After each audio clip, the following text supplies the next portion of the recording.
আসসালামু আলাইকুম, সুপ্রিয় দর্শক মণ্ডলী। গতকাল একটা টক শো শুনলাম দীর্ঘ সময়ের। পুরোপুরি শুনতে পারিনি, সেখানে টেবল টক আইপিটিভি বা ইউটিউবে যে টক শোগুলো হয়, এগুলো তো বাংলাদেশের যে টেলিভিশন চ্যানেল তার থেকে জনপ্রিয়, বেশি বেশি মানুষ এগুলো শুনে দেখে। এই ইউটিউব চ্যানেলগুলো ডক্টর কনক সরোয়ার, সাইফুল সাগর, টেবল টক, ওনারা যে টক শোগুলো করেন, এগুলো বাংলাদেশের যে টেলিভিশন চ্যানেলগুলো, ইলেকট্রনিক্স মিডিয়া, সেখানে যে অডিয়েন্স আছে তার থেকে এই ইউটিউব চ্যানেল বলেন, আইপিটিভি বলেন, এদের দর্শক বেশি, অডিয়েন্স বেশি। তো যাই হোক, টেবল টক হাসিনা আপা এটা পরিচালনা করেন, উপস্থাপনা করেন লন্ডন থেকে। তো ধৈর্য সহকারে অনেক সময় পুরোটা শুনতে পারি না। সেখানে সাংবাদিক ফটোগ্রাফার কাজল আসছিলেন, তাকে গুম করে রাখা হয়েছিল। আপনারা জানেন কাজল আওয়ামী লীগের ফ্যাসিবাদী আমলে কাজলকে গুম করা হয়েছিল। কাজল যেটা বললেন কাচের মতো পরিষ্কার, তার কাছে প্রমাণ রয়েছে, সরাসরি প্রমাণ রয়েছে। শেখ হাসিনা চরম ব্যভিচারী, যৌনাচারী একজন নারী।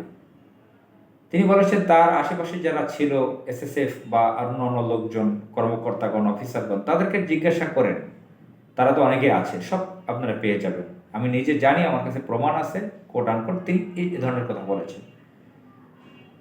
তিনি শাকিলের কথা উল্লেখ করেছেন যে শাকিল ছাত্রলীগের একসময় নেতা ছিলেন, কেন্দ্রীয় নেতা সম্ভবত ছিলেন, তিনি এপিএস ছিলেন শেখ হাসিনার। শাকিলের ব্যাপারে আপনারা জানেন, কয়েক বছর আগের একটা ঘটনা, আওয়ামী লীগ সরকারে থাকাকালীন নিউ ইয়র্কে সফরে গিয়েছিল শেখ হাসিনার সঙ্গে।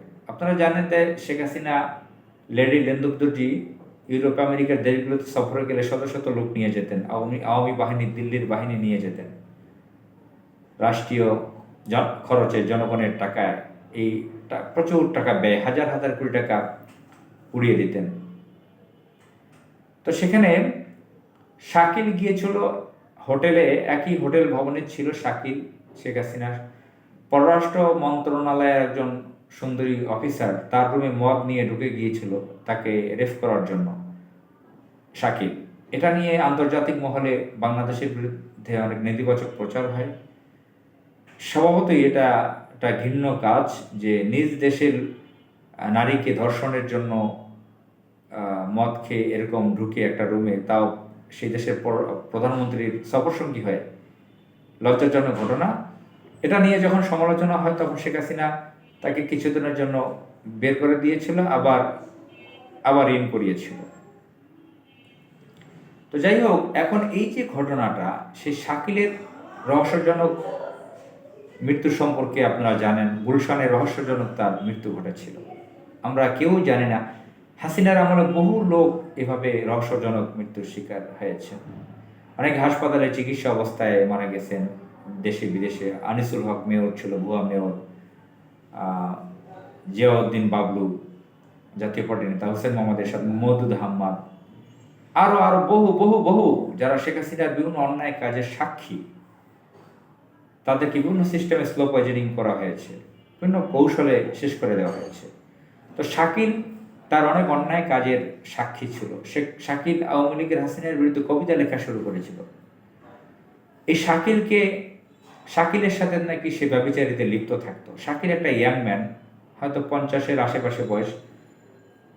তো শেখ হাসিনা একটা বিকৃত চরিত্রের কথা আমি প্রায় বলেছি আমার মতন। আর আমি গত 15 বছর না, বহু আগে থেকে, আরও আগে থেকে শেখ হাসিনা যে একটা চরিত্রহীন নারী, আমার মতো সাধারণ একজন মানুষ, আমি এখন থেকে যদি 20 বছর আগে বলে থাকি, তখন আমার বয়স কম ছিল, হালকা পাতলা বয়স ছিল, উঠতি বয়স। আমি অনেক আগে থেকে শেখ হাসিনাকে চরিত্রহীন, ক্যারেক্টারলেস একজন নারী বলি। আমাকে অনেকে পাগল বলতেন,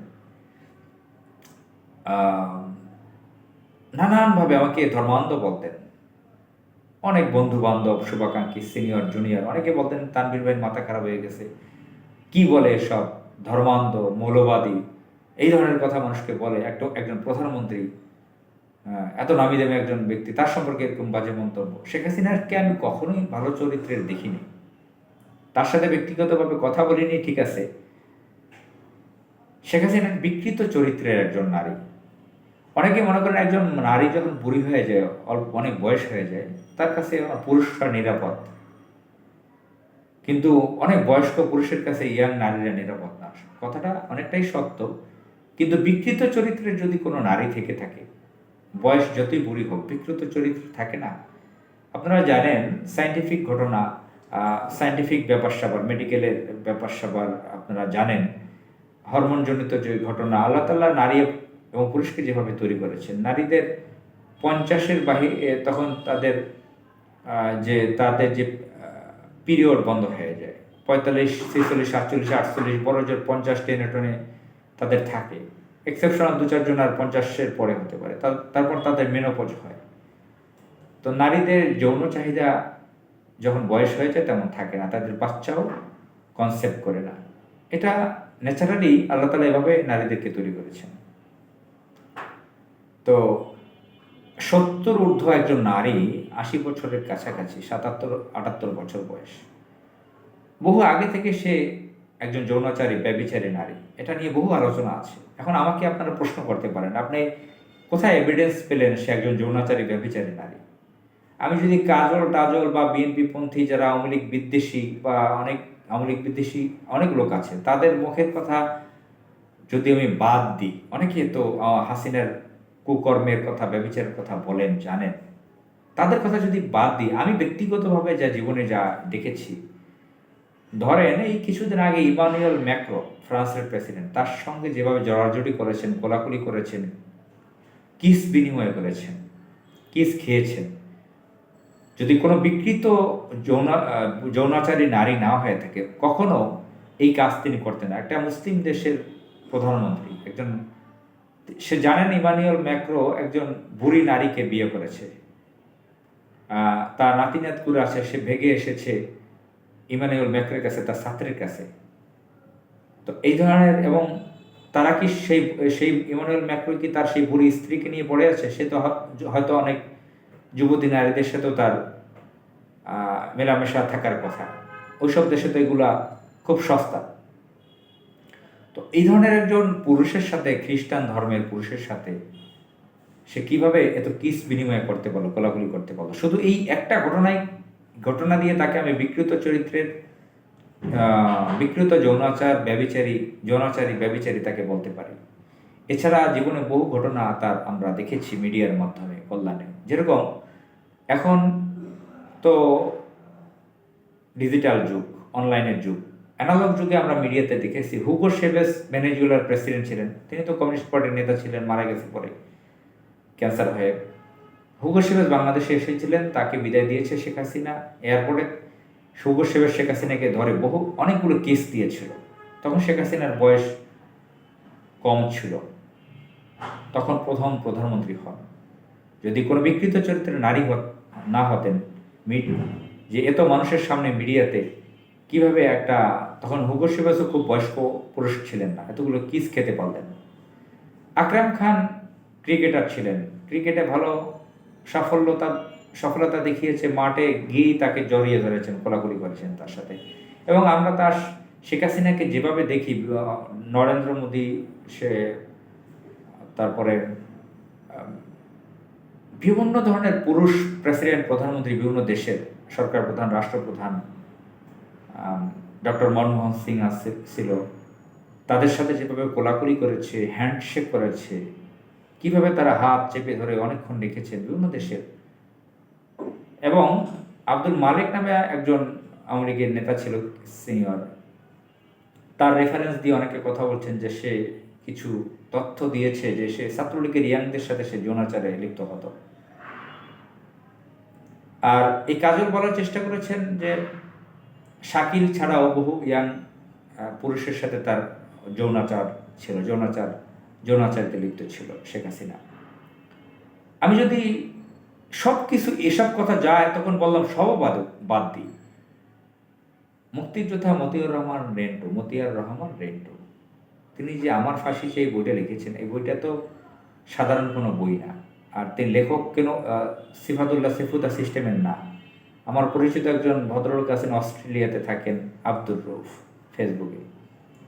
আর এই সেফুদা এরা স্ট্যাটাস দেন, সামাজিক যোগাযোগ মাধ্যমে এমন কিছু লেখেন, তাদেরকে অনেকে সাইকোপ্যাথ বলেন, পাগল বলেন। মতিয়ার রহমান নেন্টু তো সেই ধরনের না।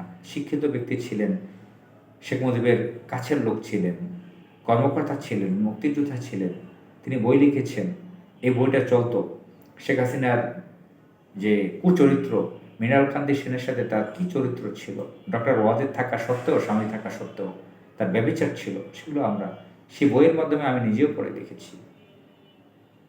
তার যে কিস খাওয়ার অভ্যাস, কিস দেওয়ার অভ্যাস, হ্যান্ডশেক করার পুরুষের সাথে, এগুলো দেখলে তাকে বিকৃত যৌনাচারী মনে হয়। তার যে অট্ট হাসি, তিরস্কারমূলক কথা, গণভবনে বসে, মিডিয়ার সামনে বসে, এগুলো আমরা দেখেছি। গণ্ডমূর্খতা তো আছেই, সে তো আসলে একাডেমিক এবং অনানুষ্ঠানিক কোনোভাবে তাকে আমি শিক্ষিত বলতে পারি না। এবং একজন ব্যভিচারী নারী, পৃথিবীর অনেক দেশের সরকার প্রধান, রাষ্ট্রপ্রধান নারী ছিল, তার মতন এত বিকৃত চরিত্রের কথা সহজে শুনি না। ইন্দিরা গান্ধীর কথাও শুনেছি, একজন সাংবাদিক ছিল মুসলমান ধর্মের, কামাল নাকি নাম, তার সাথে তার অবৈধ মেলামেশা ছিল। এটা আওয়ামী লীগ ঘরানার, ভারত ঘরানার একটা মিডিয়ায় একবার ফিচার আসছিল, দৈনিক বাংলাদেশ প্রতিদিনে। বিভিন্ন জায়গায় আরও পেয়েছি ইন্দিরা গান্ধীর চরিত্র। ইন্দিরা গান্ধীর কংগ্রেসের দল, এই তো শেখ মুজিবকে তারা দাঁড় করিয়েছে, একটা নায়ক বানিয়েছিল। তো যাই হোক, এই বিকৃত চরিত্রের নারী আমরা শরীনা শ্রীমা বা বন্দরনায়কে বা বেনজির ভুট্টো, মেঘবতী সুকর্ণ পড়তো, এই ধরনের নারীদের কথা এরকম শুনি না যে শেখ হাসিনার মতো এত গণ্ডমূর্খ ছিল, বিকৃত চরিত্রের ছিল, যৌনাচারী একজন নারী ছিল, এটা আমরা শুনিনি। তো যাই হোক, মহান আল্লাহ তাআলা আমাদের দেশকে রক্ষা করুক এই যৌনাচারী ব্যভিচারী নারীর বিচার করুক। আসসালামু আলাইকুম।